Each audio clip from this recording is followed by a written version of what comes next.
Most people think the first $100,000 is about finally feeling rich. It isn't. You're not flying business class, you're not quitting your job, you're not walking into rooms differently. Nobody around you even notices. But something happens at $100,000 that almost no one actually prepares you for. Your money starts behaving differently. Your stress starts shrinking. Your mistakes stop feeling fatal. And for the first time in your adult financial life, your future starts feeling bigger than your current paycheck. That's why the first $100,000 is the single most important financial milestone most Americans will ever hit. Not a million, not 500,000, 100,000. And here's what makes this number so strange. Getting from $0 to $100,000 can feel almost impossibly slow. For a lot of people, it takes 5, 7, even 10 years or more. But getting from $100,000 to $200,000, that often happens dramatically faster. And getting from $200,000 to $500,000, that's where life starts looking completely different. The hardest part of building real wealth is rarely the math. It's surviving long enough to reach the point where the math starts working for you instead of against you. And most people quit before they ever get there. They save a little, feel like nothing is happening, get distracted, and abandon the whole thing. Today, I want to show you exactly why the first $100,000 changes your life more than almost any other number. What actually shifts financially? What shifts psychologically? Why this milestone feels so powerful? And why most people accidentally delay reaching it by years without even realizing it. Because once you understand what really happens at $100,000, you stop chasing things that look like wealth and start chasing things that actually create it. I'm Ken. Let's get into it. The first thing you need to understand is why the road to $100,000 feels so brutally unfair in the beginning. When you're starting out, your money barely moves. You save your first $1,000 and it feels like progress. Then life hits. Car repair, medical bill, rent goes up. And just like that, you're back near zero. So you grind again. You get to $5,000, then $10,000. And even then, the math is painfully unexciting. If you have $10,000 invested and earn 8% in a year, you make $800. That's it. Not life-changing. Not even close.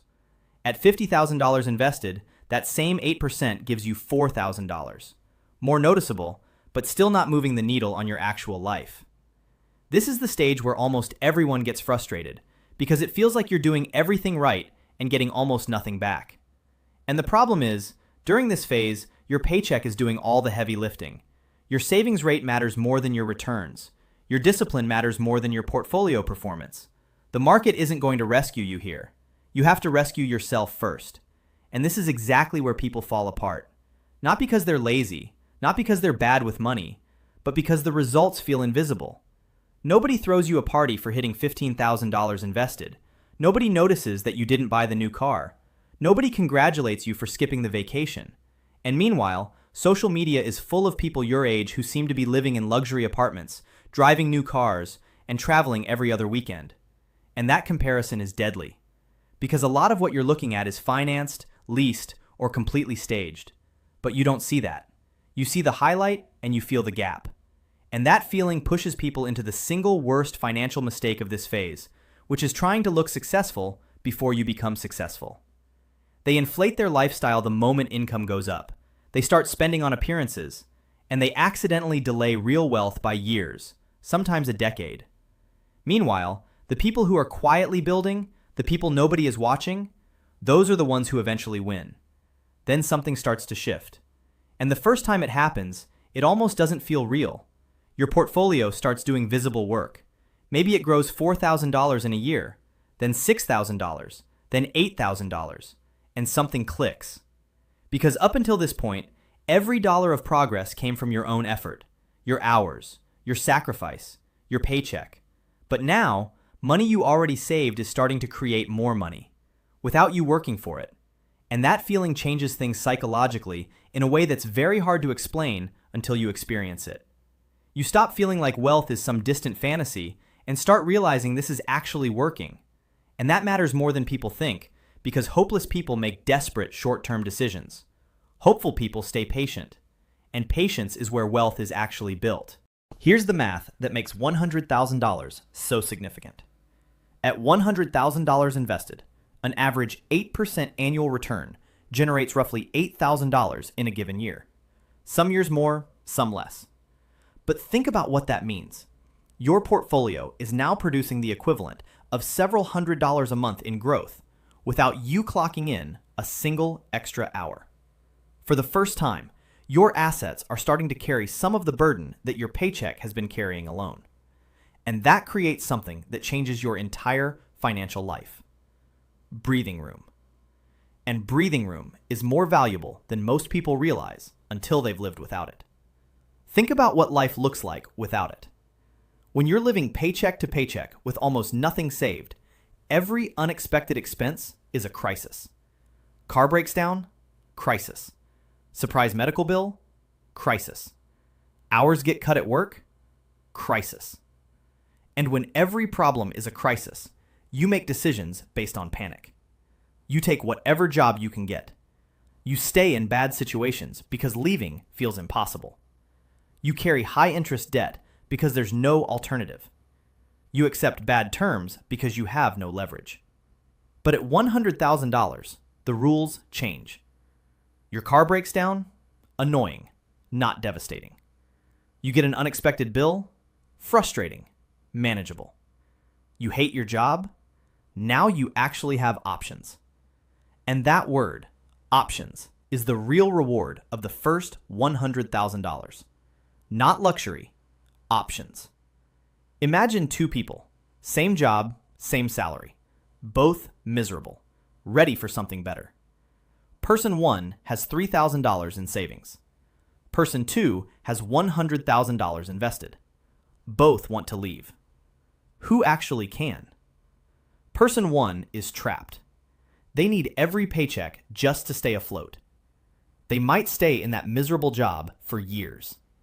Person 2 can negotiate harder, can take time to find something better, can take a temporary pay cut for a better long-term opportunity, can even start something on the side without panic.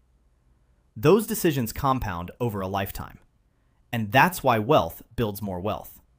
Not because wealthy people are smarter, but because they can think long-term without short-term panic forcing their hand.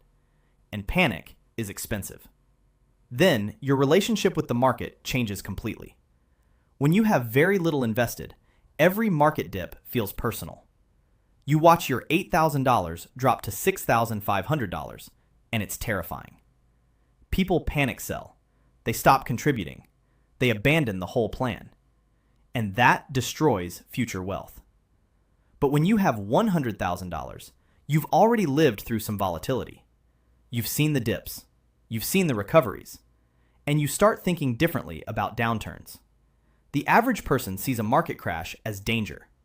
The person with $100,000 and a long runway often sees it as a discount.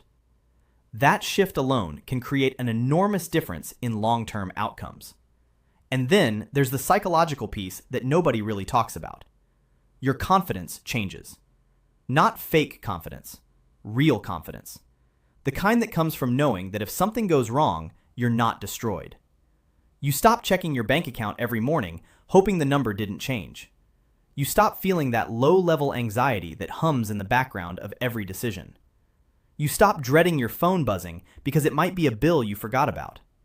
And when that stress lifts, everything else gets better too. Your focus improves. Your relationships improve. Your work improves. Your sleep improves.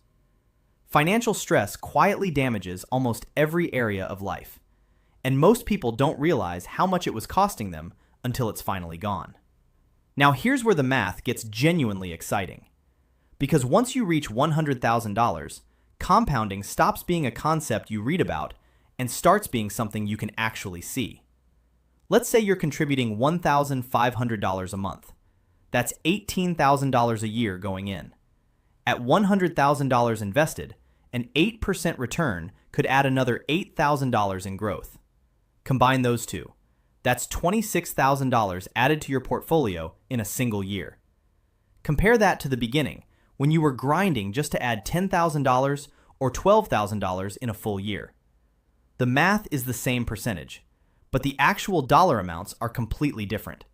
And that gap keeps widening. At $200,000 invested, That same 8% return becomes $16,000 in growth alone. At $300,000, it's $24,000. And here's the milestone comparison that really puts it in perspective. Getting from $0 to $100,000, investing $1,500 a month at an 8% return, takes roughly 4.5 years. Getting from $100,000 to $200,000 with the same contributions? About 3.5 years. Getting from $200,000 to $300,000? Under 3 years. The contributions didn't change. The return didn't change. What changed is that the base got bigger. And that's compounding. Not as a theory, as something you can feel. That is the moment when most people who stay the course go from believing wealth is possible to knowing it's inevitable. But here's the part that destroys people, right when they finally get momentum. Lifestyle inflation. They hit $100,000 and suddenly feel like it's time to reward themselves. New apartment, new car, nicer clothes, more dinners out. Every upgrade feels justified. They worked hard. They deserve it. And some of that is fine. But when every raise gets absorbed into a bigger lifestyle, the compounding machine slows down, sometimes dramatically. And the people who let lifestyle inflation spiral right after their first big milestone are often the ones still talking about building wealth 5 years later, with almost nothing to show for it. Wealth loves boring people. People who keep driving the older car. People who stay in the same apartment a little longer. People who keep investing when income goes up instead of spending. Those are the people who get to $300,000, $500,000, eventually financial freedom. The ones chasing appearances stay stuck far longer than they should. Here's the truth that ties all of this together. The first $100,000 was never really about the money. It was about what the money proved. It proved your system works. It proved your discipline works. It proved that wealth building is actually possible for you, specifically. And once someone truly believes that, not just intellectually, but in their bones, their financial future often changes permanently. Because belief drives consistency. And consistency, over time, builds wealth. Most people know what they should do. Spend less than you earn. Invest consistently. Avoid high-interest debt. Increase your income where you can. Stay patient. The information has never been the problem. The behavior is the problem. People get bored. They compare themselves to others. They want faster results. They want to feel rich now. And that impatience is where most financial futures go to die. The person who quietly invests every month for 15 years, ignoring the noise, ignoring the comparisons, ignoring the shortcuts, almost always wins. That's how boring wealth works. And that's exactly why the first $100,000 matters so much. It's the moment where wealth stops feeling theoretical and starts feeling real. From there, $200,000 feels possible. $500,000 feels possible. Eventually, a life where work becomes a choice instead of a requirement feels possible. And that changes everything about how you move through the world. So if you're somewhere on that road right now, stay on it. Not because it's easy, it's not. But because the people who quit before momentum arrives are the ones who never find out what was waiting just ahead. The first $100,000 isn't the finish line. It's the moment the real race finally begins. So tell me, where are you in this race right now? Are you just getting started? Somewhere in the middle? Or have you already crossed that first $100,000?